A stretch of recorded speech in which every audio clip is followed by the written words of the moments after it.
Chapter 20. Annabeth. The new civil war had begun. Leo had somehow escaped his fall unharmed. Annabeth saw him ducking from portico to portico, blasting fire at the giant eagle swooping down on him. Roman demigods tried to chase him, tripping over piles of cannonballs, and dodging tourists who screamed and ran in circles. Tour guides kept yelling, "It's just a reenactment!" though they didn't sound sure. The mist could only do so much to change what mortals saw. In the middle of the courtyard, a full-grown elephant, could that be Frank? Rampaged around the flagpoles, scattering Roman warriors. Jason stood about 50 yards away, sword fighting with a stocky centurion whose lips were stained cherry red like blood. A wannabe vampire, or maybe a Kool-Aid freak? As Annabeth watched, Jason yelled, "Sorry about this, Dakota!" He vaulted straight over the centurion's head like an acrobat, and slammed the hilt of his gladius into the back of the Roman's head. Dakota crumpled. "Jason!" Annabeth called. He scanned the battlefield until he saw her. She pointed to where the Argo II was docked. "Get the others aboard! Retreat!" "What about you?" he called. "Don't wait for me!" Annabeth bolted off before he could protest. She had a hard time maneuvering through the mobs of tourists. Why did so many people want to see Fort Sumter on a sweltering summer day? But Annabeth quickly realized the crowds had saved their lives. Without the chaos of all these panicked mortals, the Romans would have already surrounded their outnumbered crew. Annabeth dodged into a small room that must have been part of the garrison. She tried to steady her breathing. She imagined what it would have been like to be a Union soldier on this island in 1861, surrounded by enemies, dwindling food and supplies, no reinforcements coming. Some of the Union defenders had been children of Athena. They'd hidden an important map here, something they didn't want falling into enemy hands. If Annabeth had been one of those demigods, where would she have put it? Suddenly the walls glistened. The air became warm. Annabeth wondered if she was hallucinating. She was about to run for the exit when a door slammed shut. The mortar between the stones blistered. The bubbles popped, and thousands of tiny black spiders swelled forth. Annabeth couldn't move. Her heart seemed to have stopped. The spiders blanketed the walls, crawling over one another, spreading across the floor, and gradually surrounding her. It was impossible. This couldn't be real. Terror plunged her into memories. She was 7 years old again, alone in her bedroom in Richmond, Virginia. The spiders came at night. They crawled in waves from her closet and waited in the shadows. She yelled for her father, but her father was always away for work. He always seemed to be away for work. Her stepmother came instead. "I don't mind being the bad cop," she'd once told Annabeth's father when she didn't think Annabeth could hear. "It's only your imagination," her stepmother said about the spiders. "You're scaring your baby brothers." "They're not my brothers," Annabeth argued, which made her stepmother's expression harden. Her eyes were almost as scary as the spiders. "Go to sleep now," her stepmother insisted. "No more screaming." The spiders came back as soon as her stepmother had left the room. Annabeth tried to hide under the covers, but it was no good. Eventually she fell asleep from sheer exhaustion. She woke up in the morning freckled with bites, cobwebs covering her eyes, her mouth, and nose. The bites faded before she even got dressed, so she had nothing to show for her stepmother except cobwebs, which her stepmother thought was some sort of clever trick. "No more talk of spiders," her stepmother said firmly. "You're a big girl now." The second night the spiders came again. Her stepmother continued to be the bad cop. Annabeth wasn't allowed to call her father and bother him with this nonsense. No, he would not come home early. The third night Annabeth ran away from home. Later at Camp Half-Blood she learned that all children of Athena feared spiders. Long ago Athena had taught the mortal weaver Arachne a hard lesson, cursing her for her pride by turning her into the first spider. Ever since, spiders had hated the children of Athena. But that didn't make her fear any easier to deal with. Once she'd almost killed Connor Stoll at camp for putting a tarantula in her bunk. Years later she had a panic attack at a water park in Denver, when Percy and she were assaulted by mechanical spiders. In the past few weeks, Annabeth had dreamed of spiders almost every night, crawling over her, suffocating her, wrapping her in webs. Now standing at the barracks of Fort Sumter, she was surrounded. Her nightmares had come true. A sleepy voice murmured in her head. "Soon, my dear. You will meet the weavers soon." "Gaia?" Annabeth murmured. She feared the answer, but she asked, Who is the weaver?" The spiders became excited, swarming over the walls, swirling around Annabeth's feet like a glistening black whirlpool. Only the hope that it might be an illusion kept Annabeth from passing out from fear. "I hope you survive, child," the woman's voice said. "I would prefer you as my sacrifice, but we must let the weaver take her revenge." Gaia's voice faded. On the far wall, in the center of the spider swarm, a red symbol blazed to life, the figure of an owl like the one on the silver drachma, staring straight at Annabeth. Then, just as in her nightmares, the mark of Athena burned across the walls, incinerating the spiders until the room was empty except for the smell of sickly sweet ashes. "Go," said a new voice. Annabeth's mother. "Avenge me! Follow the mark!"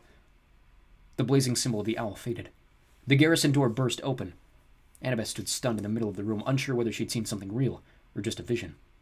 An explosion shook the building. Annabeth remembered that her friends were in danger. She'd stayed here much too long.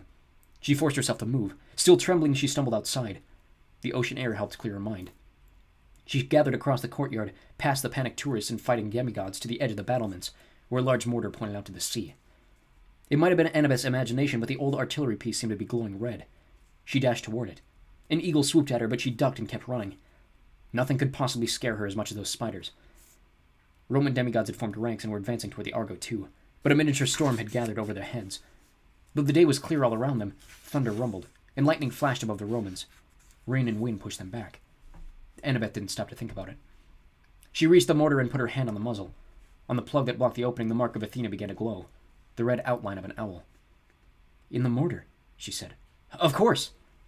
She pried at the plug with her fingers. No luck. Cursing, she drew her dagger. As soon as the celestial bronze touched the plug shrank and loosened. Annabeth pulled it off and stuck her hand inside the cannon. Her fingers touched something cold, smooth, and metal. She pulled out a small disc of bronze the size of a tea saucer, etched with delicate letters and illustrations. She decided to examine it later. She thrust it in her pack and turned. "Rushing off?" Rena asked. The praetor stood 10 feet away in full battle armor, holding a golden javelin. Her 2 metal greyhounds growled at her side. Annabeth scanned the area. They were more or less alone. Most of the combat had moved toward the docks. Hopefully her friends had all made it on board, but they'd have to set sail immediately or risk being overrun. Annabeth had to hurry. "Rena," she said, "what happened at Camp Jupiter was Gaia's fault. Eidolons, possessing spirits."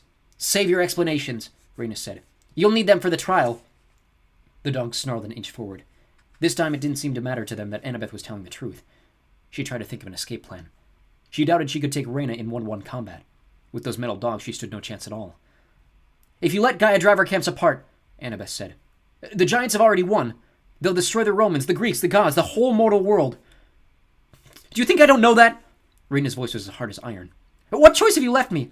Octavian smells blood. He whipped the legion into a frenzy, and I can't stop it. Surrender to me. I'll bring you back to New Rome for my trial. It won't be fair. You'll be painfully executed, but it may be enough to stop further violence. Octavian won't be satisfied, of course, but I think I convinced the others to stand down." "It wasn't me!" "It doesn't matter," Rena snapped. "Someone must pay for what happened. Let it be you. It's the better option." Annabeth's skin crawled. "Better than what?" "Use that wisdom of yours," Rena said. "If you escape today, we won't follow. I told you, not even a madman would cross the sea to the ancient lands. If Octavian can't have vengeance on your ship, he'll turn his attention to Camp Half-Blood. The Legion will march on your territory. We'll raise it and salt the earth." "Kill the Romans," she heard her mother urging. "They can never be your allies." Annabeth wanted to sob.